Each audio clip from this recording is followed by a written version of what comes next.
श्री राधे राधे। श्रीमद् भागवत के दूसरे अध्याय का महत्व बताने जा रही हूँ।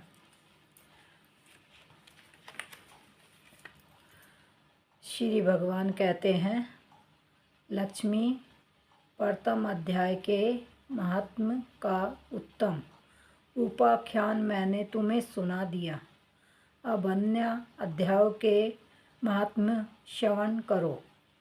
दक्षिण दिशा में वेदवेता ब्राह्मणों के पुरंदरपुर नामक नगर में श्रीमान देव शर्मा नामक एक विद्वान ब्राह्मण रहते थे।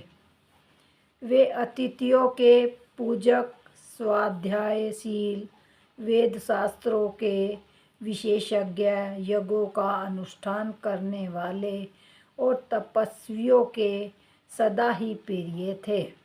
उन्होंने उत्तम द्रव्यों के द्वारा अग्नि में हवन करके दीर्घ काल तक देवताओं को तृप्त किया, किंतु उन धर्मात्मा ब्राह्मणों को कभी सदा रहने वाली शांति न मिली।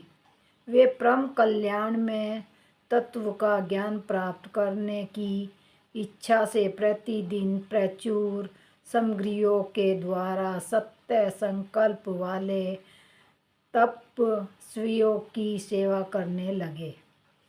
इस प्रकार शुभ आचरण करते हुए उन्हें बहुत समय बीत गया। तदंतर एक दिन पृथ्वी पर उनके समक्ष एक त्यागी महात्मा प्रकट हुए। वे पूर्ण अनुभवी, आकाश रहित नासिका के अग्रभाग पर दृष्टि रखने वाले और शांत चित्त थे। निरंतर परमात्मा के चिंतन में संलग्न हो वे सदा आनंद विभोर रहते थे। देव शर्मा ने उन नित्य संतुष्ट तपस्वियों को शुद्ध भाव से प्रणाम किया और पूछा, महात्मन, मुझे शांति में स्थिति कैसे प्राप्त होगी? तब उन आत्मज्ञानी संते देव शर्मा को सोपुर ग्राम के निवासी मित्रवान का, जो बकरियों का चरवाहा था, परिचय दिया और कहा, वही तुम्हें उपदेश देंगे। यह सुनकर देव शर्मा ने महात्मा के चरणों की वंदना की और इस समृद्धिशाली सोपुर ग्राम में पहुंचकर उसके उत्तर भाग में एक विशाल वन देखा। उसी वन में नदी के किनारे एक शिला पर मित्रवान बैठा था। उसके नेत्र आनंद कसे निश्चल हो रहे थे। वह अपलक दृष्टि से देख रहा था। वह स्थान आपस का स्वाभाविक वैर छोड़कर एकत्रित हुए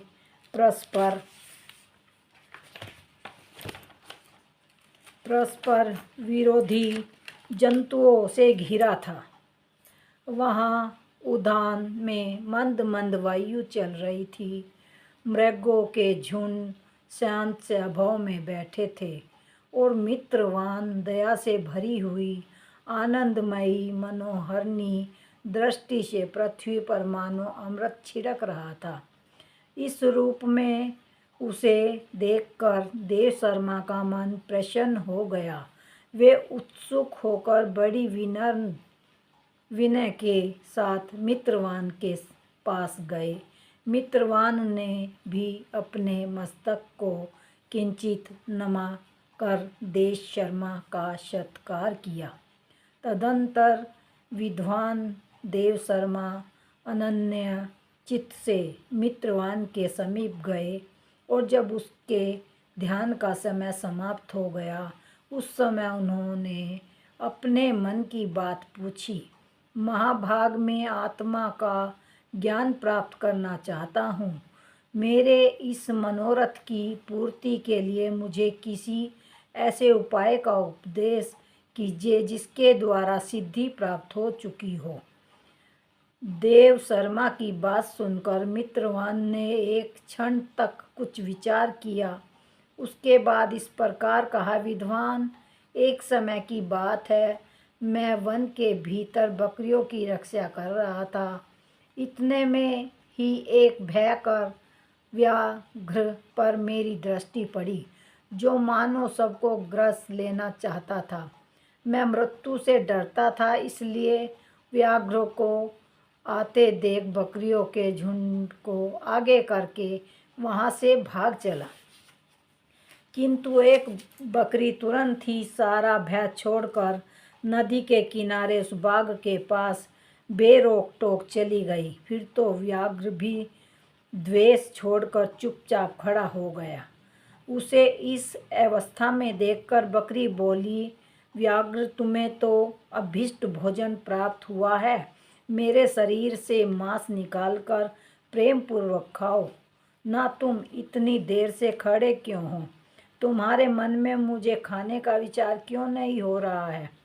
व्याघ्र बोला, बकरी, इस स्थान पर आते ही मेरे मन में द्वेष का भाव निकल गया, भूख प्यास भी मिट गई, इसलिए आप आने पर भी अब मैं तुझे खाना नहीं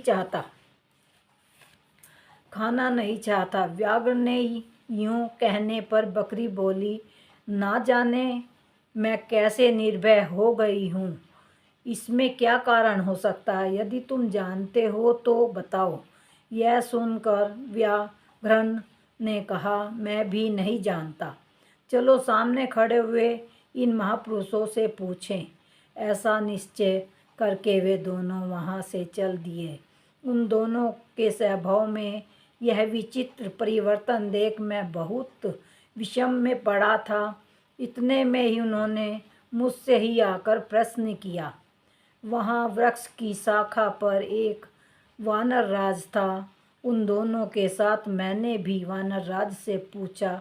विप्रवर, मेरे पूछने पर वनराज ने आदरपूर्वक कहा, अजापाल, सुनो, इस विषय में मैं तुम्हें प्राचीन वृत्तांत सुनाता हूँ। यह सामने वन के भीतर जो बहुत बड़ा मंदिर है, उसकी ओर देखो। इसमें ब्रह्मा जी का स्थापित किया हुआ एक शिवलिंग है। पूर्व काल में यहाँ सुकर्मा नामक एक बुद्धिमान महात्मा रहते थे, जो तपस्या में संलग्न होकर इस मंदिर में उपासना करते थे। वे वन में से फूलों का संग्रह कर लेते थे और नदी के जल से पूजनीय भगवान शंकर को स्नान कराकर उन्हीं से उनकी पूजा किया करते थे। इस प्रकार आराधना का कार्य करते हुए सुकर्मा यहाँ निवास करते थे। बहुत समय के बाद उसके समीप किसी अतिथि का आगमन हुआ। सुकर्मा ने भोजन के लिए फल लाकर अतिथि को अर्पण किया और कहा, विद्वान, मैं केवल तत्व ज्ञान की इच्छा से भगवान शंकर की आराधना करता हूँ। आज इस आराधना का फल परिपक्व होकर मुझे मिल गया, क्योंकि इस समय आप जैसे महापुरुष ने मुझ पर अनुग्रह किया। सुकर्मा के ये मधुर वचन सुनकर तपस्या के धनी महात्मा अतिथियों को बड़ी प्रसन्नता हुई। उन्होंने एक शिलाखंड गीता का दूसरा अध्याय लिख दिया और ब्राह्मणों को उसके पाठ एवं अभ्यास के लिए आज्ञा देते हुए कहा, ब्राह्मण, इससे तुम्हारा आत्मज्ञान संबंधी मनोरथ अपने आप सफल हो जाएंगे। यूँ कहकर वे विद्वान तपस्वी सुकर्मा के सामने ही उनके देखते देखते अंतर्ध्यान हो गए। सुकर्मा विस्मित होकर उनके आदेश के अनुसार निरंतर गीता के द्वितीय अध्याय का अभ्यास करने लगे। तदंतर दीर्घ काल के पश्चात अंतःकरण शुद्ध होकर उन्होंने आत्मज्ञान की प्राप्ति हुई। फिर वे जहाँ जहाँ गए वहाँ वहाँ का तपोवन शांत हो गया। उनमें शीत उष्णा और राग द्वेष आदि की बाधाएं दूर हो गई। इतना ही नहीं, उन स्थानों में भूख प्यास का कष्ट भी जाता रहा तथा भय का सर्वथा अभाव हो गया। यह सब द्वितीय अध्याय का जप करने वाले सुकर्मा ब्राह्मण की तपस्या का ही प्रभाव समझो। मित्रवान कहता है, वानर राज के यूँ कहने पर मैं प्रसन्नता पूर्वक बकरी और बाघ के साथ इस मंदिर की ओर गया। वहाँ जाकर शिलाखंड पर लिखे हुए गीता के द्वितीय अध्याय को मैंने देखा और पढ़ा। उसी की आवृत्ति करने से मैंने तपस्या का पार पा लिया। अतः भद्र पुरुष, तुम भी सदा द्वितीय अध्याय की ही आवृत्ति किया करो। ऐसा करने पर मुक्ति तुमसे दूर नहीं रहेगी। श्री भगवान कहते हैं, प्रिय मित्रवान के इस प्रकार आदेश देने पर देव शर्मा ने उनका पूजन किया और उन्हें प्रणाम करके पुरंतरपुरक की राह ली। वहाँ किसी देवालय में पूर्वोत्तक आत्मज्ञानी महात्माओं को पाकर उन्होंने यह सारा वृतांत निवेदन किया और सबसे पहले उन्हीं से द्वितीय अध्याय को पढ़ा। उनसे उपदेश पाकर शुद्ध अंतःकरण वाले देश शर्मा प्रतिदिन बड़ी श्रद्धा के साथ द्वितीय अध्याय का पाठ करने लगे। तब से उन्होंने नवविद्य प्रशंसा के योग्य परम पद को प्राप्त कर लिया। लक्ष्मी का द्वितीय अध्याय का उपख्यान कहाँ गया? श्रीमद् भागवत गीता का दूसरे अध्याय में यही बताया गया है।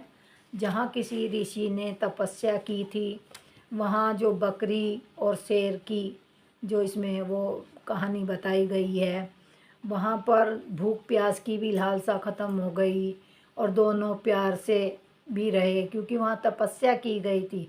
जहाँ तपस्याएं की जाती हैं, जिस स्थान पर तपस्वी रहते हैं, वो जगह तपस्या वाली हो जाती है। जहाँ वहाँ पर प्राणी, जो भी प्राणी रहता है, पशु पक्षी जो भी रहता है, उनके स्वभाव में भी अंतर आ जाता है। यह प्रकृति का स्वभाव है, इसी के द्वारा ये सब चल रहा है। ऐसे ही बाघ और हिरन जब दोनों कहने लगे, भाई आप मेरा मांस खा लो तो तुम्हारी भूख भी मिट जाएगी, तो उसने कहा नहीं, मुझे ना तो द्वेष है तुमसे और ना मुझे भूख रही। तब ये जाकर उन्होंने दोनों ने पूछा एक ऋषि से, तो पता चला वहाँ पर किसी ऋषि ने तपस्या की थी, इसलिए उनको ना भूख लगती थी ना प्यास लगती थी। उनका ही वो पूरा जो वहाँ पर वो उसका सानिध्य था साधु संतों का, उसी के कारण वहाँ पे तपस्वी लोग जो रहते थे, तपस्या के कारण ही वहाँ पर मन की वृत्ति बदल जाती थी। यही है मद्भागवत के दूसरे अध्याय में। श्री राधे राधे।